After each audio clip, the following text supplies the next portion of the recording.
Hello everybody, the Peaceful Gamer here, and welcome back to yet another Pokemon Showdown video. Today's a little different. Today's pre-game snack is another recording reading of a essay that I'm quite fond of. So sit back, relax, enjoy it, have some fun with it, and don't worry, after this we will be jumping into our scheduled Pokemon Showdown battle. Have a wonderful rest of your day. But first of all, here is A.A. Milne's My Library. My Library.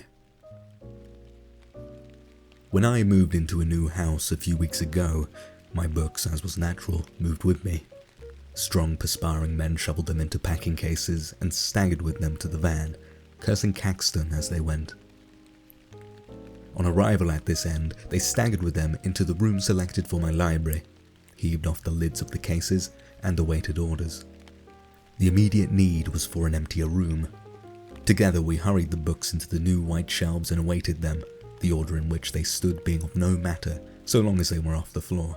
Armful after armful was hastily stacked, the only pause being when, in the curious way in which these things happen, my own name suddenly caught the eye of the foreman. "Did you write this one, sir?" he asked. I admitted it. He said non-committally. He glanced along the names of every armful after that, and appeared a little surprised at the number of books which I hadn't written.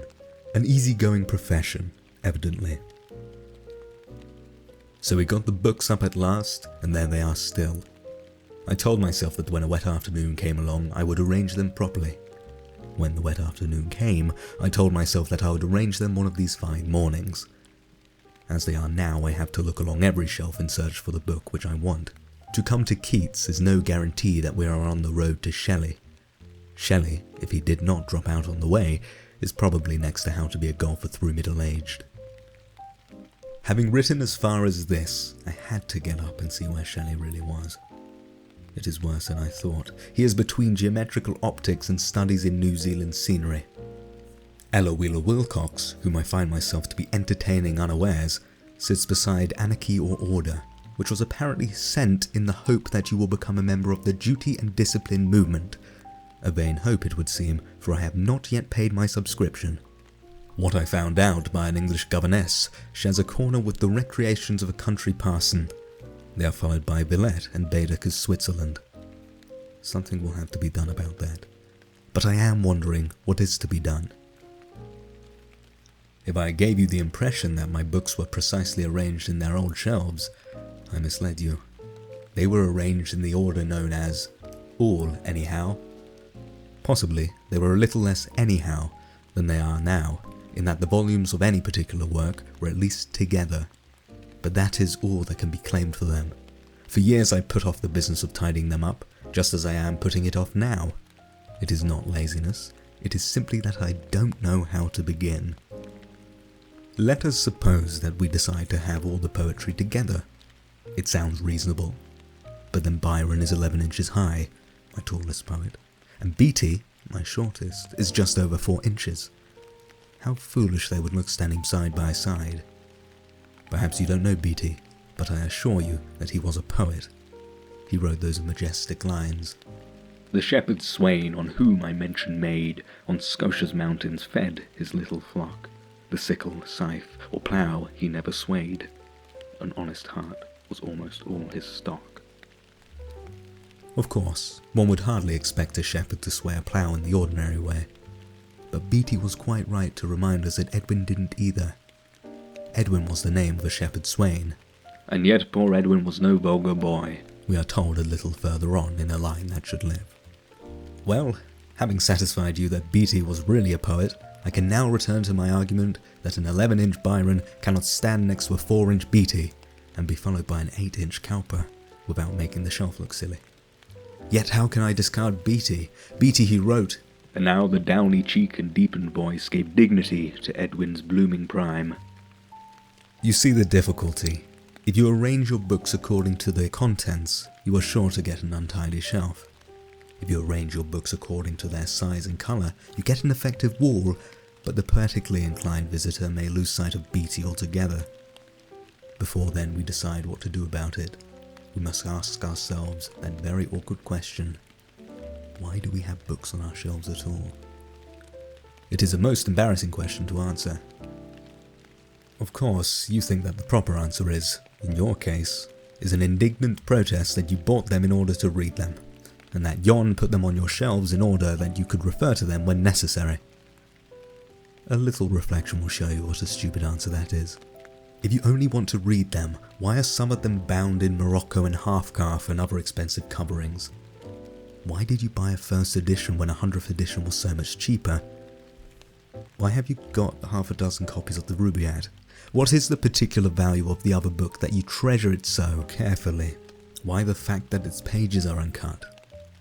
If you cut the pages and read it, the value would go. So, then, your library is not just for reference. You know as well as I do that it furnishes your room, that it furnishes it more effectively than does paint or mahogany or china. Of course, it is nice to have the books there so that one can refer to them when one wishes. One may be writing an article on sea bathing, for instance, and have come to the sentence which begins, in the well-remembered words of Coleridge, perhaps almost too familiar to be quoted, and then one may have to look them up. On these occasions, a library is not only ornamental but useful. But do not let us be ashamed that we find it ornamental. Indeed, the more I survey it, the more I feel that my library is sufficiently ornamental as it stands. Any reassembling of the books might spoil the colour scheme. Baedeker's Switzerland and Villette are both in red, a colour which is neatly caught up again after an interlude in blue by a volume of Browning and Jevons' Elementary Logic. We had a woman here only yesterday who said, "How pretty your books look," and I am inclined to think that is good enough. There is a careless rapture about them which I should lose if I started to arrange them methodically. But perhaps I might risk this to the extent of getting all their heads the same way up. Yes, one or two of these fine days or wet nights I shall take my library seriously in hand. There are still one or two books which are the wrong way round. I shall put them the right way round.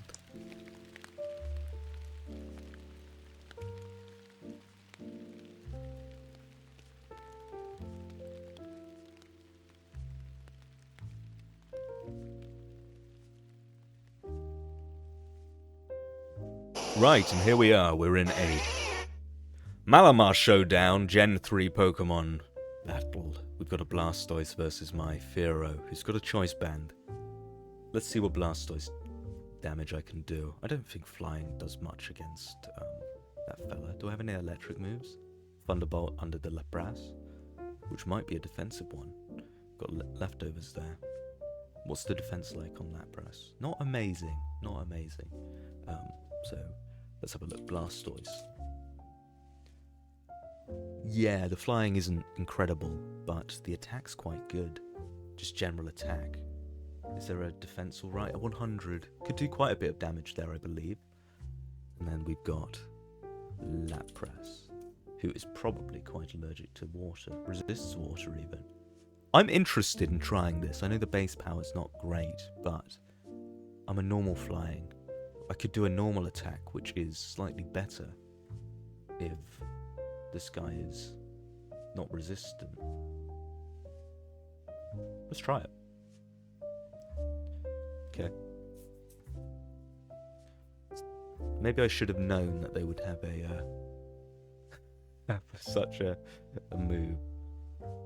So Waterize. At least if they Ice Beam me, I've got Lapras who can tank it, absorb the water a little bit. I've got a choice band under Lapras, which is not what I really wanted, but we live, we love, we love. Can pull off the Thunderbolt, ideally. And that should do some damage to Blastoise. Tanks it. They were aware. They were bloody aware. Whiscash. I want to say Grass is the one which takes this guy out. Water Ground. Very weak to Grass. Yep. But Ice isn't necessarily a poor choice here. I do have a Ground type. Not that that's any useful. Venusaur, though, has no actual useful moves as that guy. Do I have any grass? Hidden power grass on the Sharpie, no. But that's just jumping in with someone else. Speed's quite good though. I guess we try it. Mr. Toxic. Hidden power grass. Super effective. They probably run away, right? They run away with someone who can tank that. Is my special attack? My attack's quite good, so not that it's useful. My special attack will have to do it. Given I'm water, probably should do that one. Interesting that they kept that person out there. I was expecting a trade. Never mind, that's okay. That's worrying though, because surely they would be immune somewhat to it. So we've got Clefable, who is probably... No, they can't do anything there. Do I have any cool fighting moves?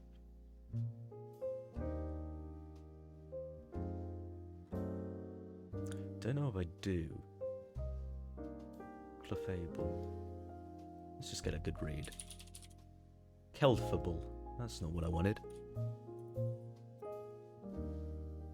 Normal type, weak to fighting, immune to ghost. So, not terribly bad, but they're quite strong, no? No. So they probably have something I don't like.